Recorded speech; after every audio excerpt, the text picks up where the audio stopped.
I, 34M, and my wife, 29F, have been married for 3 years. After getting married, we moved to another state, and she has since remained unemployed. Now, my wife has more or less given up on finding work. The primary issue is that she can't find something that meets her standards, despite several businesses in our area actively hiring. This wasn't a problem at first, but since inflation has outpaced my raises, money is tight. It doesn't help that my wife orders takeout quite often. A few months back, she approached me saying that she had a plan for making some money on the side. I figured it would be some simple entry-level WFH job, but she told me that she was going to start looksmaxxing, and in a few months, start a cosplay Patreon. I did not know anything about looksmaxxing at the time, but I did know that most women who have successful cosplay Patreons are thin. My wife, standing 5 feet 2 inches and weighing 220 pounds, is not. I assumed she would start dieting and exercising. I basically told her that if she wanted to start a journey of self-improvement, I would be happy to encourage her,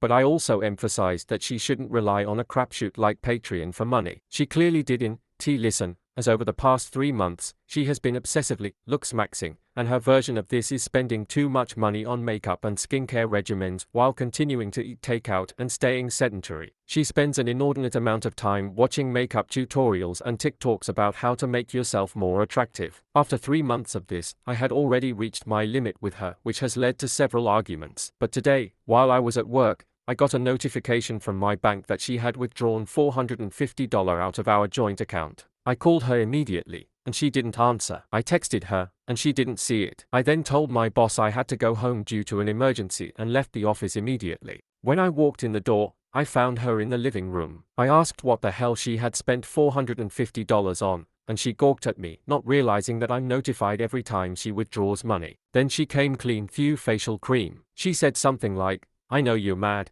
but trust me, I'm going to make way more money when I start my Patreon." I was furious. I called her delusional, called her a sedentary fast food addict, and told her to return the lotion because we were not in a position to be spending $450 on cosmetics. She doubtfully responded that the store did not accept returns, and then when I told her that she was going to be selling it to someone else, she grabbed the tiny container and opened it in front of me. Now she's in another room crying about the ensuing argument, repeating that I'm ruining her months of work on this project. I know she'll come out eventually, if for nothing else but to order takeout again or something, but I'm starting to feel a bit bad about calling her delusional. Should I have handled this differently?